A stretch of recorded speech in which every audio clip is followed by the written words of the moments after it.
मैं प्रोफेसर आनंद प्रकाश त्रिपाठी रत्नेश।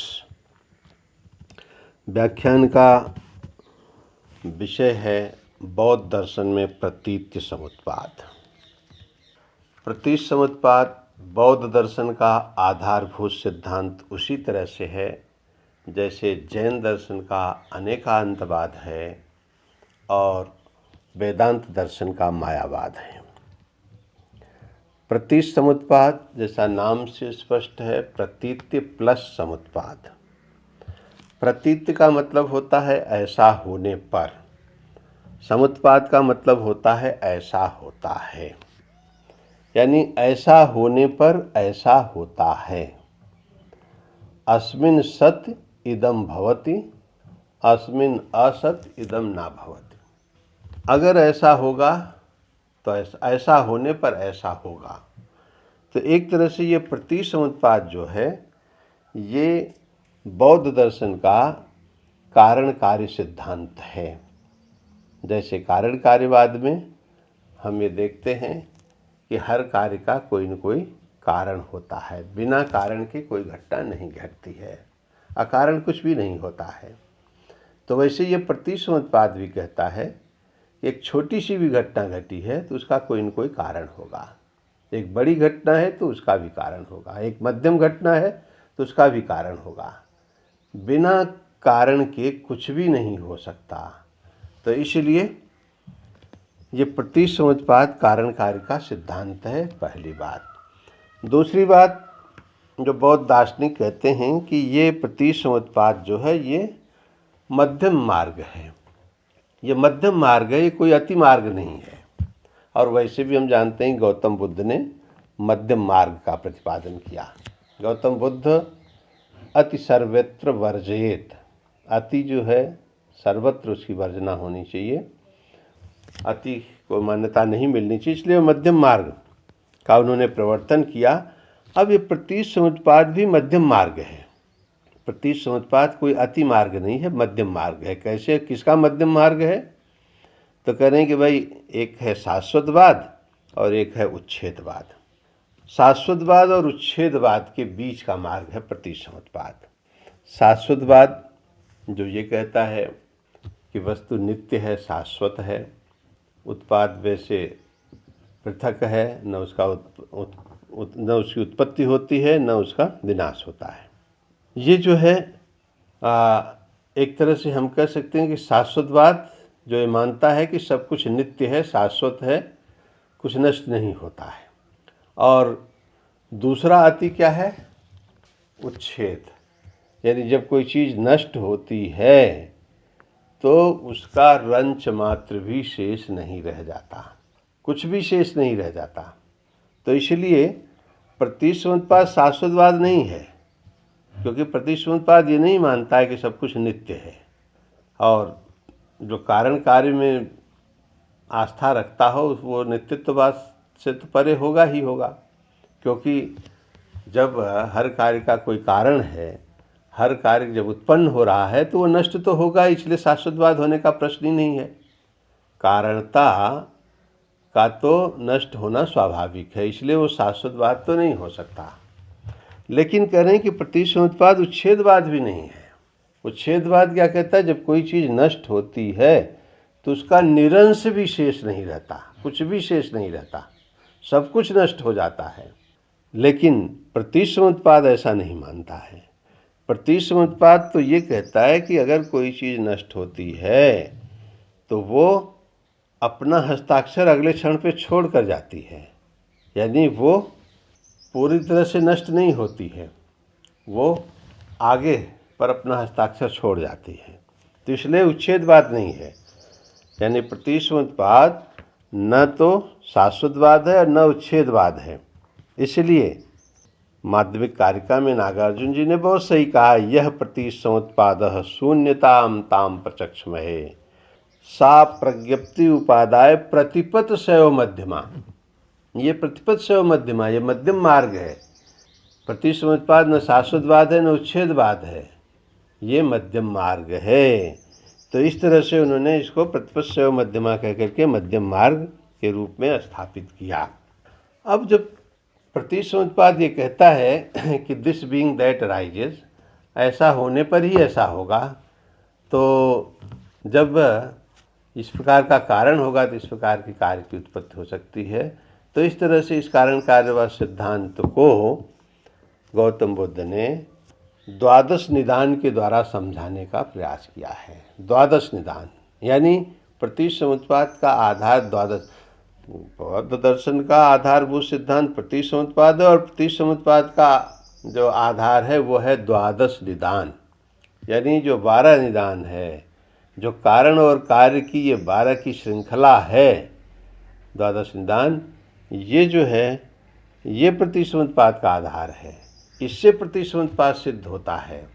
तो ये कारण कार्य की जो श्रृंखला है वो कारण कार्य की श्रृंखला में सबसे मूल तत्व है अविद्या।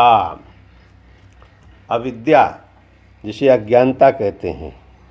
सबसे प्रारंभ में अज्ञानता यानी पूर्व जन्म की जो अज्ञानता थी, पूर्व जन्म की अज्ञानता अविद्या। अविद्या एक तरह से यही होती है कि यथार्थ को न स्वीकार करना, जो चीज़ है वैसा न मानना। यानी जब हम अनित्य को नित्य मान लेते हैं, अपवित्र को पवित्र मान लेते हैं, तो ये क्या है? ये अविद्या है। अनात्म को आत्म मान लेते हैं, है तो अनात्म, शरीर अनात्म है, लेकिन आत्मा से बढ़ कर के इसकी देखभाल करते हैं, तो ये क्या है? ये जो है एक तरह से अनात्म को आत्म मान लिया। तो अविद्या अज्ञानता है और मूलतः पूर्व जन्म की अज्ञानता जो थी। तो अगर अविद्या है जो मूल कारण है, तो उस अविद्या के कारण जो है संस्कार की उत्पत्ति होती है। अगर अविद्या है अस्मिन् सति, यानी अविद्या के होने पर संस्कार की उत्पत्ति होगी। संस्कार का मतलब है कर्म संस्कार। जो हमने अतीत में कर्म किए हैं वो संस्कार रूप में, सूक्ष्म रूप में निहित होते हैं और वही आगे परिणाम देते हैं। तो मूल कारण अविद्या है, तो अविद्या है तो संस्कार है।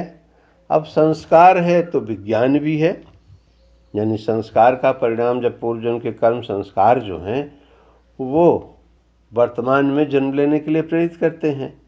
वो कर्म संस्कार जो है वो विज्ञान के रूप में माँ के गर्भ में चेतना के रूप में आते हैं। तो जब चेतना के रूप में आए तो वही विज्ञान बन गया, यानी वर्तमान की यात्रा शुरू हो गई।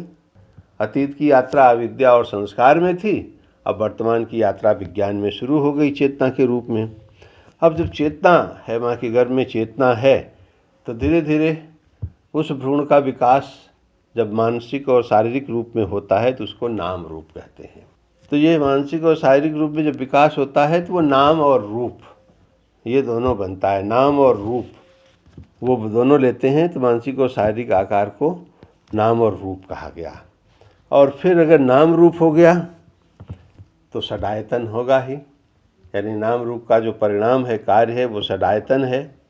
तो ये जो इंद्रियों का प्रादुर्भाव होता है, षडायतन, छह इंद्रियां, 5 ज्ञानेंद्रिय मन, ये 6 इंद्रियों का प्रादुर्भाव हो गया। नाम रूप हुआ तो षडायतन हो गया, 6 इंद्रियां हो गई। अब जब इंद्रियां हो गई तो इंद्रियां तो अपने विषय को की ओर आकृष्ट होंगी ही, विषय की ओर आकृष्ट होंगी, विषय का स्पर्श करेंगी इंद्रियां। तो इसका मतलब है कि षडायतन से स्पर्श होता है, षडायतन हुआ तो स्पर्श होगा ही। अब जब स्पर्श है, जब इंद्रियां विषय का स्पर्श कर रही हैं तो उसकी वेदना तो होगी ही, चाहे वो सुख के रूप में हो या दुख के रूप में हो। तो वेदना हुई, यानी वेदना का कारण स्पर्श या स्पर्श से वेदना की उत्पत्ति हुई। जब स्पर्श हुआ तो वेदना, सुख दुख की जो वेदना है, सुख दुख की जो अनुभूति है वो वेदना हो गई। अब जब सुख दुख की अनुभूति हुई तो यहाँ तृष्णा शुरू हो गई, यानी वेदना से तृष्णा। तृष्णा बौद्ध दर्शन में 3 मानी गई है। एक तो काम की तृष्णा, काम भोग की तृष्णा, भोग की तृष्णा जिसे कहते हैं। एक भव, संसार की तृष्णा। एक विभव, यानी संसार के नाश की तृष्णा। तो ये 3 प्रकार की तृष्णा जो वेदना से उत्पन्न होती है। तो वेदना कारण है तृष्णा का। और फिर जब तृष्णा हो गई तो जिस चीज़ की तृष्णा होगी निश्चित है कि उसके लिए उपादान होगा, उस आसक्ति होगी, उसको यानी प्राप्त करने की कामना होगी, तो ये प्राप्त करने की कामना या उसकी आसक्ति, ये उपादान कहा जाता है। तो ये उपादान, और जब उपादान हो गया तो फिर भव। अगर मान लीजिए आसक्ति हो गई, तो आसक्ति हो गई तो इसका मतलब है कि अगले भव की तैयारी, भविष्य के भव की तैयारी हो गई, यानी कर्मों के कारण नए जन्म की तैयारी हो जाती है। तो ये फिर भव की स्थिति, यानी भविष्य के भव की स्थिति होगी। और जब भविष्य में भव की स्थिति बनती है तो निश्चित है कि उस भव में हम किसी न किसी जाति के रूप में, यानी जो भी फल भोगने की जो योग्यता विकसित होती है वो जाति है, और किसी न किसी रूप में हम संसार में आएंगे। और जब संसार में किसी जाति में आएंगे, फल भोगने की योग्यता लेकर आएंगे, तो फिर वृद्धावस्था को प्राप्त होंगे तो जरा होगा, और मरण को प्राप्त होंगे तो मृत्यु होगा। इस तरह से ये जो है द्वादश निदान, ये 12 का जो चक्र है, जिसे भव चक्र कहा गया है, भव चक्र ये संसार का चक्र है। ये संसार जो है इन्हीं 12 के चक्कर में पड़ा हुआ है, यानी और 12 जो हैं ये 3 भागों में विभक्त हैं। एक तो भूत, वर्तमान और भविष्य। तो इसका जो प्रथम 2 हैं अविद्या और संस्कार, ये भूतकाल से संबंधित हैं। और विज्ञान से लेकर के उपादान, ये 7 हैं। ये 7 जो है वर्तमान काल से हैं, यानी माँ के गर्भ में चेतना के रूप में आए, फिर नाम और रूप धारण किया, फिर सदायतन हुए, सदायतन में स्पर्श हुआ, स्पर्श से वेदना हुई, वेदना से तृष्णा, तृष्णा से उपादान। तो इस तरह से ये वर्तमान के जो 7 चक्र हैं। और फिर जो वर्तमान का उपादान है, ये भविष्य के लिए भव निर्धारित करता है। फिर भव से जाति निर्धारित होती, जाति से जरा मरण निर्धारित होता है। तो इस तरह से संसार का चक्र चलता रहता है। इन्हीं 12 कड़ियों से संसार का चक्र चलता रहता है। और इस द्वादश निदान के द्वारा ही, यानी कारण कार्य की श्रृंखला से ही बौद्ध दार्शनिक प्रतिसमुत्पाद को सिद्ध करते हैं। और न केवल सिद्ध करते हैं बल्कि ये मानते हैं कि प्रतिसमुत्पाद जो है ये प्रपंच और प्रपंच के उपशम दोनों का कारण है। तो माध्यमिक कारिका में नागार्जुन कहते हैं कि यह प्रतिसमुत्पादम प्रपंचोपशमम शिवम देश्यामा संबुद्धस्तम वंदे वदतांबरम, वंदे वदतांबरम। यानी एक तरह से भगवान बुद्ध जो है वो उनकी श्रेष्ठ वंदना होनी चाहिए, क्योंकि उन्होंने इस प्रतिसमुत्पाद के व्यवहारिक और पारमार्थिक पक्ष व्यक्त किया है। व्यवहारिक दृष्टि से ये प्रपंच रूप है, व्यवहारिक दृष्टि से ये प्रपंच रूप है, और पारमार्थिक दृष्टि से ये जो है प्रपंचोपशमम है, यानी निर्वाण रूप है, तो कल्याण रूप में है। तो इसलिए ये प्रतिसमुत्पाद एक श्रेष्ठ सिद्धांत है, सर्वश्रेष्ठ सिद्धांत है। अब इस श्रेष्ठ सिद्धांत को हीनयान में, जो गौतम बुद्ध के बाद 2 परंपराएं बन गई थी, हीनयान और महायान, तो हीनयानी जो हैं वो तो इस प्रतिसमुत्पाद को हेतु प्रत्ययवाद कहते हैं। हेतु प्रत्ययवाद यानी कारण कार्यवाद।